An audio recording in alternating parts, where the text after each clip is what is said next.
Hello friends, कैसे हैं आप सभी। आ चुके हैं एक नए वीडियो के साथ और इस वीडियो में हम बात करने जा रहे हैं। सबसे पहले तो हम बात करते हैं कल की। जी हां, कल जहां एक तरफ वक्फ अमेंडमेंट बिल को लेकर सुनवाई था सुप्रीम कोर्ट में, और ऐसे में मैं आपकी जानकारी के बता दूं कि लगभग अभी 70 से ज्यादा पिटीशन डाले गए हैं वक्फ अमेंडमेंट बिल को लेकर, जिसपे कल बड़ी ही ज्यादा लगभग 2 से 3 घंटे तक बहस हुई है। और ऐसे में ये सभी चीजें हुई है सुप्रीम कोर्ट में, जिसका नेतृत्व कर रहे थे भारत के सीजेआई संजीव जी। जी हां, उन्होंने साफ साफ कहा है कि अगर दिल्ली हाईकोर्ट, जो कि वक्फ की संपत्ति है, वक्फ की जमीन पे बना है, तो क्या आप उसे भी गलत साबित कर देंगे। इसी के साथ सीजीआई ने यहां तक कि यह भी पूछा है कि अगर आप कह रहे हैं कि वक्फ बोर्ड में लगभग 10 में से 2 मेंबर हिंदू होने चाहिए, तो क्या आप किसी मंदिर के ट्रस्टी के रूप में किसी मुसलमान को स्वीकार करेंगे। ये सभी चीजें उन्होंने पूछी हैं अभिषेक से, जो कि वकील थे और वक्फ अमेंडमेंट बिल को सपोर्ट कर रहे थे। इसी के साथ मैं बता देना चाहता हूं कि इन वक्फ अमेंडमेंट बिल को लेके पूरे देश में देखने को मिल रहा है कि हर तरफ प्रोटेस्ट हो रहा है, लेकिन कई ऐसे भी जगह है, कई ऐसे भी राज्य है, कई ऐसे भी जिले हैं जहां पर प्रोटेस्ट दंगा का रूप ले लिया है, जैसे कि मुर्शिदाबाद। जी हां, जहां 500 से ज्यादा परिवारों को वहां से भगा दिया गया। ऐसे में मैं आपकी जानकारी के लिए बता देना चाहता हूं कि अब वहां के अपोजिशन लीडर यानी शिवेंदु अधिकारी ने खास कहा है कि वो चाहते हैं कि बंगाल में राष्ट्रपति शासन लगे। इसी के साथ वो ये भी चाहते हैं कि अगर राष्ट्रपति शासन नहीं लग रहा है तो यहां पे योगी आदित्यनाथ आए और यहां का कार्यभार संभाले और हिंदुओं के लिए कुछ करे, क्योंकि आज दिन यहां पे हिंदुओं पे अत्याचार बढ़ते चला जा रहा है।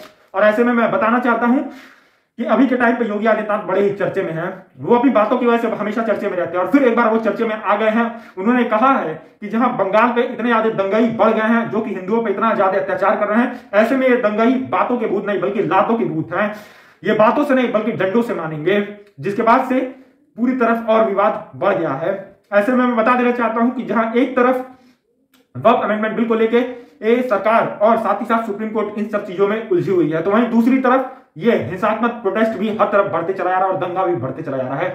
जहां अब आज के टाइम में बता देना चाहता हूं कि आज 2 बजे सुप्रीम कोर्ट में जहां एक तरफ वक्फ अमेंडमेंट बिल को लेकर सुनवाई होगा, तो वहीं दूसरी तरफ ये जो दंगा हुआ है, ये जो दंगे के रूप में कई सारे हिंदुओं को मारा पीटा गया है, इस पे भी आज सुप्रीम कोर्ट में सुनवाई होगी 2 बजे से। इसी के साथ मैं बता देना चाहता हूं कि जहां एक तरफ ये सब हो रहा है, तो वहीं दूसरी तरफ बंगाल की सरकार और बंगाल की चीफ मिनिस्टर यानी ममता बनर्जी ने सीधे साफ साफ बीजेपी को निशाना साधा है और इन सभी चीजों का जिम्मेदार बीजेपी को बताया है। और इतना ही नहीं बल्कि वो तो भारत के जवान यानी भारत की आर्मी और भारत के बीएसएफ के जवानों के ऊपर सीधे सीधे हमला किया है। उन्होंने कहा है कि उन्होंने किसी बांग्लादेशी को नहीं बुलाया है यहां पे दंगा करने के लिए। वो तो बीएसएफ के जवान जो कि बॉर्डर पे रहते हैं, उनसे जाके पूछिए उन लोगों ने क्यों बांग्लादेशी को घुसने दिया। ये सब केंद्र की सरकार यानी बीजेपी का करा धरा हुआ है और अब ये लोग ममता बनर्जी को और उनकी सरकार के ऊपर ये सभी चीजें फोड़ रहे हैं। इसी के साथ मैं बता देना चाहता हूं कि ममता बनर्जी ने यहां तक कि यह भी कहा है कि वो वक्फ अमेंडमेंट बिल को किसी भी तरह बंगाल में लागू नहीं होने देंगे। अगर भले ही सुप्रीम कोर्ट इसकी मंजूरी दे दे, लेकिन इसके बावजूद वो बंगाल में वक्फ अमेंडमेंट बिल को लागू नहीं होने देंगी। ऐसे में देखने वाली बात है कि आज 2 बजे क्या सुप्रीम कोर्ट फैसला लेता है इन सभी चीजों के ऊपर। जहां एक तरफ सबकी नजर वक्फ अमेंडमेंट बिल पे है, तो वहीं दूसरी तरफ इतना ज्यादा दंगा भारत में भर चुका है सिर्फ और सिर्फ वक्फ अमेंडमेंट बिल को लेके। ऐसे में आपकी क्या राय है, आप अपनी राय हमारे कमेंट सेक्शन में दीजिए। साथ ही साथ मेरे चैनल को सब्सक्राइब कीजिए, वीडियो को लाइक कीजिए। Thank you.